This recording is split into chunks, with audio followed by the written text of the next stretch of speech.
Hello, children. This one is for the boys, and primarily men who are in college, because this is where it's going to be most appropriate because you're busy. If you're in college, that's probably going to be the most financially, time and resource depending or demanding time in your life. And also, that's going to be the time in life where you're like, girls, and you're probably going to want to have sex. And so, what you're going to be faced is a problem, especially in those days when the girls are younger, because boy, you're really going to want to go out. You're really going to want girls are going to play a major role in your life, but your time is going to be so limited and so constrained in other areas that if you aren't successful in your endeavors in pretty much any one of those fields, it's a big waste of time and money and resources. So I want to talk about this. Now, this doesn't mean it's just going to be college in general, though. I mean, as you're going to see, these traits, or what would we call them? What's a psychological condition? These symptoms, these problems, whatever, that you're going to run into with women. It can happen at any time. But the overall arching theory is that your time, no matter what point in time you are in life, could be college, could be your career, could just be your retirement. I mean, if you're going to spend time chasing down a girl, this girl better damn well have sex. And so here's a couple rules or pointers or type, or what do they call them? Archetypes? Is that what they call them? Talk to Arini. He's got the freaking IQ of fucking genius and the vocabulary to go with. Right. Here's the deal. When you're in college, but again, it could happen at any point in time, you're going to run into, it's going to be very common that you run into these types of girls who don't want to have sex, going to put up a big kerfuffle about having sex. Now, my general rule, after I was stupid and naive, after I turned 19, I'm like, fuck this bullshit. I ain't got time for this crap. Because I dated a girl for a full year in college, and you know, it was busted my ass off, and it was like the middle school thing where you're trying to cop a feel, and went, oh no, and they shift, and then they move their arm. It's like, I don't have time for this fucking bullshit. So I would have saved a lot of pain and agony, and many millions of men would have saved a lot of pain and agony if you implemented this one rule, and that is 3 strikes and you're out. That means you're going 3 dates, and like meeting up for coffee, that's a date. Because that's your time, and if the girl isn't putting up by the 3rd date, you're gone. You're just fucking gone. Okay. Now, things to look out for, type of girls to look out for. One, religious girls, whether they're born again or they're legit. Okay. The born again are going to again be for those of you who are in your later 20s, 30s, 40s, and on. Those who are fresh out of high school and Daddy said I should go to church. Whatever, they got Jesus God issues, or maybe Mahala. Muhammad? No, not Muhammad. Allah. Mahala, that's a combination of the two. Isn't that a greeting of saying hello in Hawaiian? Mahala, mahala. Here's a coconut. Okay, thank you. That's just probably, like, if you had a choice between a girl who was secular and a girl who was religious, it's probably best to go with the girl who is secular, because they are going to always give, there's the Jesus card, get out of sex free Jesus card. And I'm not joking. I knew a guy, he was 30, and the girl he was dating was 30. And I went out, I think, on a date with this girl before I found out, born again, psycho. And he was not as savvy as I was. And I'm not joking, both of them are in their younger 30s. And he calls me up, yeah, I finally copped a feel. I'm like, what is this, fucking 1987? What? Ooh, we got it. And what was said, he says, yeah, well, it was underneath the sweater, but on top of the bra and the undershirt. I'm like, oh my fucking God, how pathetic. And this guy, and he did. He wasted, months chasing after this girl. You gotta have way more self-respect for yourself than that. You do not... we are recording. Good. It was blurred with the Obama hat, the little red record right there. You can't see it, but right between my fingers is where the record is. But I can't see it because the star is red too, so it was camouflagey.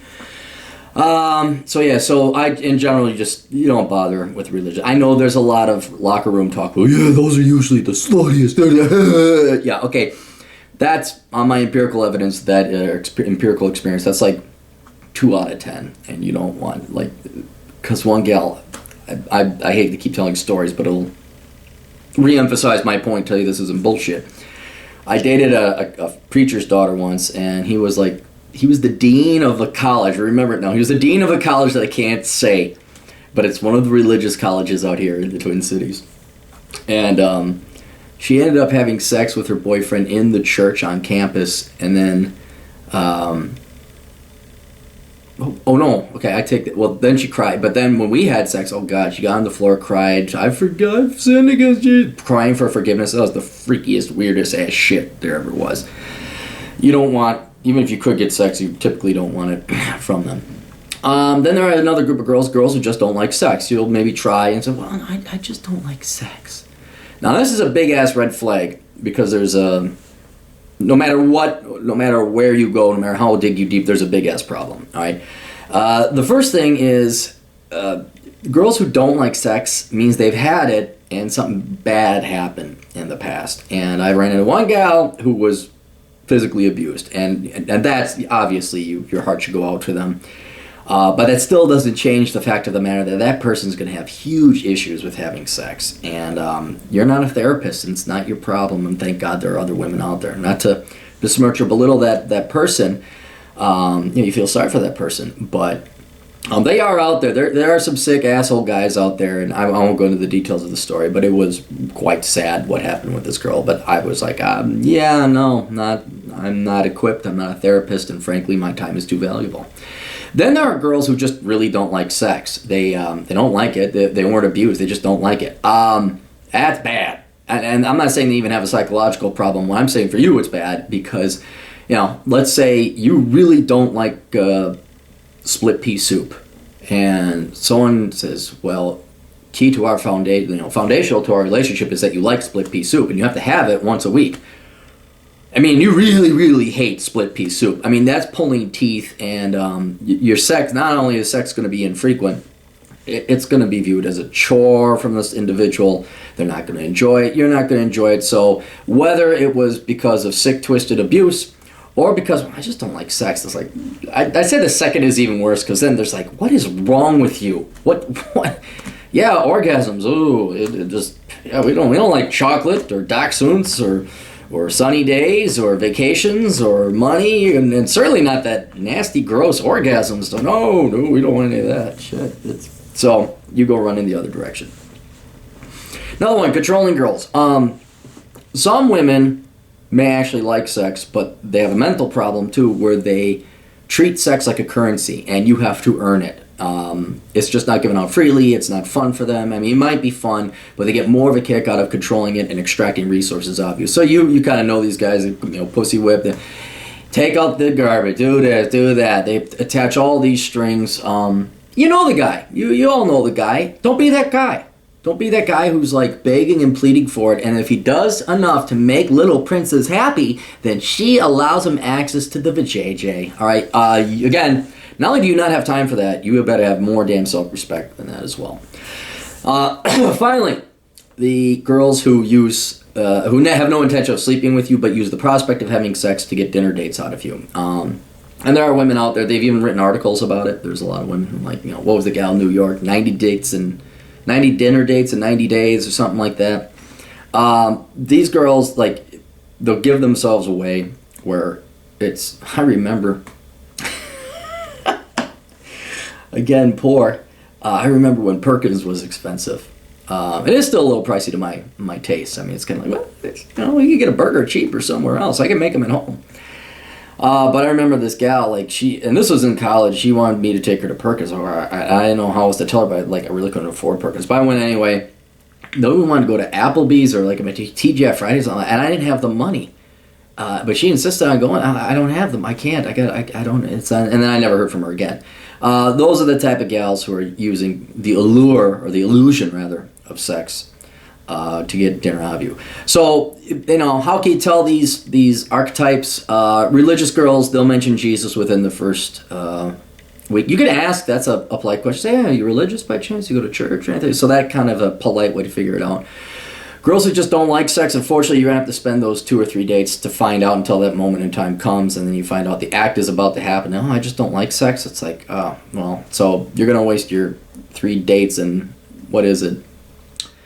Lost labor, that's around what? That's almost around $300. Controlling girls, again, you should be able to tell them their personality. And they'll usually say something like, well, I believe in women's rights, and they'll have a feminist edge to them. And then girls with the dinner dates just say, where do you want to go to dinner? They'll do that.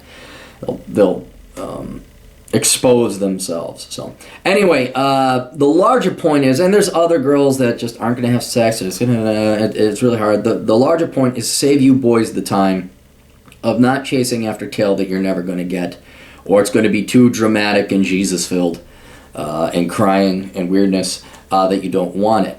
Regardless, this is the most important rule. You do not date girls that don't have sex. Unless you are a religious type guy. I've ran into a couple who, they're saving themselves for marriage. Okay, that's cool. But if you're like most other guys, no, you have to have enough self-respect to say, you know what, sex is really important to me. It's a mandatory thing. It's not optional for me. And I'm only going to find a girl that has it. It doesn't have to be on the first date, that has it, but enjoys it, doesn't attach any strings to it, stuff like that. That's healthy. That's a healthy relationship. Unfortunately, depending on what age you are in life and where you are, it's that's a little bit hard to come by than you might think. But hold to that standard. You don't have the time, you don't have the resources to be pissing around chasing after false flags or what do they call them?